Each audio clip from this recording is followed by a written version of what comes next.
Well, brand new season in the National Hockey League means we're back. That's Aaron Ward and Shane Kelly. I'm Dave Pagnotta. This is Dirty Data. And gentlemen, we might as well start off where we left off last season, talking about the Montreal Canadiens. And last year, solid run, great start to the season, tricky in between. This year, gentlemen, one goal a game in the first three. They're 0-3-0. And Wardo, what the heck is going on with these Habs? They're in chaos. The only good news is there's a lot of seats freed up on that bandwagon that people were on during the playoffs. I mean, the tough part for the Montreal Canadiens right now, after 3 games, you've given up 10 goals against. And I wouldn't blame it directly on Jake Allen. Actually, I thought Jake Allen has played pretty well. The tough part for this team is to replace the likes of Weber long-term and waiting for a guy like Edmondson to come back into this lineup. Because truth be told, the reason they were 91.8% on the penalty kill through the playoffs is you had veteran guys understanding the circumstance and capable of tackling what was presented. Now you're having guys like Romanov and Kulak tackling that void, and these players are not comparable. So Montreal's having to find themselves an ability to play defense from the front end back, and it's just an absolute new situation encountered by the Montreal Canadiens I'm not sure they were ready for coming into the season. They thought it would be a pretty easy transition from the success of the playoffs to the regular season, and we know that's not happening. I'm prepared for the internet pile-on that's about to come when I say this, but I actually don't think that they were all that good in the playoffs last season, bar the two things you talked about, Carey Price and those guys on the back end. They were 13-9. It's not like they barnstormed through the postseason and, beat everybody. And Carey Price was arguably his best self, maybe the best Carey Price ever, and it was one of the best goaltending performances I think ever in a postseason.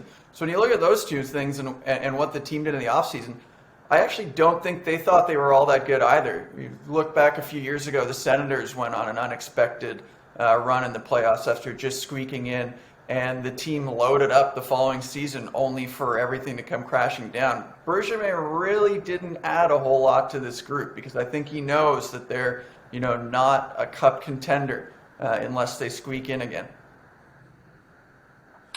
Well, they obviously made some changes, and Kakanyemi out, Dano out, and obviously the injuries to the back end. Not having Carey Price plays a factor to start, but Wardo, like you said, Jake Allen has been solid. But up front, it seems like really it's Christian Dvorak's line, the new guy, with Jonathan Drouin, who has returned, and of course Josh Anderson on the right side. But they obviously, guys, need more from just that line in order to compete.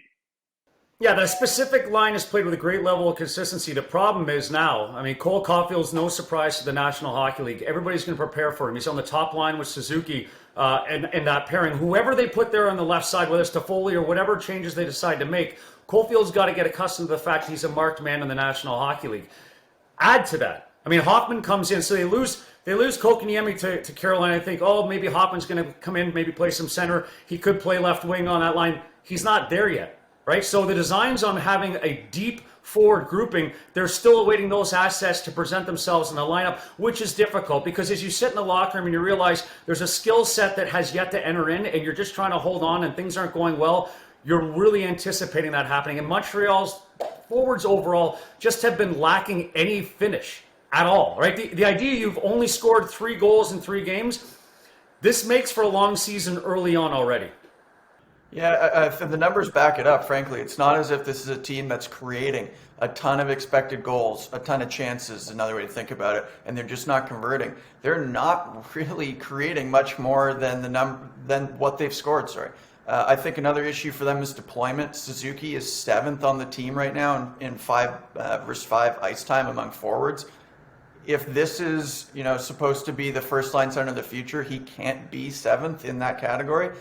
And the other part of it is, as you touched on, Wardo, this is a group of kind of second line players. It's a lot of kind of second to third line guys. When you look at their advanced stats, there's no superstar. There's nobody that, when everyone else is down, he can put the team on his back. This is a lot of guys whose expected goals are around like 51%, 52%. That's hard to do when you're not playing really well. One of the difficult parts, too, if you think about the preseason, is guys are trying to figure out where they fit, specifically Gallagher.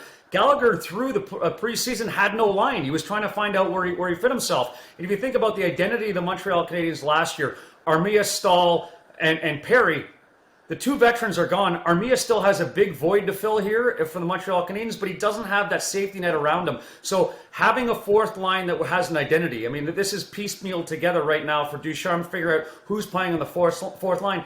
The continuity and the familiarity and the chemistry right now for Montreal is evidently not there. You know, one thing we talked about right before we got to recording this segment, guys, is the deployment out of the zone for the Montreal Canadiens. Shane, it sucks. What's the contributing factor, the primary contributing factor for the fact that they're just having way too much trouble getting out of their own zone? Yeah, it really doesn't matter what you look at. If you look at passing out of the zone, they're bottom 4 or 3 in the league. If you look at carrying the puck out of the zone, they're bottom 10. If you look at dumping the puck out of the zone, they're 5th. So what that tells you is when they get control of the puck, they're not really able to transition it very well. And we know that if you want offense, you need to control the puck through the neutral zone into the opponent's zone. How do you do that? You start with control the puck in your own zone. Instead, they're dumping it out a ton. And what that tells us is that when they're getting on the puck, they're either getting pressured or they don't have an outlet, so they're just firing the puck out of the zone to try recycle it. A reminder is if you look at the makeup of this team, like Weidman's come in from Europe, so he's not a familiar piece. Kulak and Romanov did not get significant ice time in the playoffs last year, so they're not coming on the same level of, I guess, confidence or assurance that they feel like they know with certainty they fit and they have a concrete place. So it is a case where a D-core is not near the same as it was last year, and I think to a fault, the fan base, the media, everybody will judge the Montreal Canadiens based on their playoff performance of last year, and you can't. It's not the same team. The Canadiens can perhaps get a little bit of redemption this week. They've got a few games under their belt. We'll see if things progress for them positively. Hoffman is supposed to be in the lineup at some point this week. We'll see if he can contribute, at the very least, help them get into the neutral zone. Forget about the offensive zone. That's Aaron Ward and Shane Kelly. I'm Dave Pagnotta. This has been our first edition of Dirty Data this season.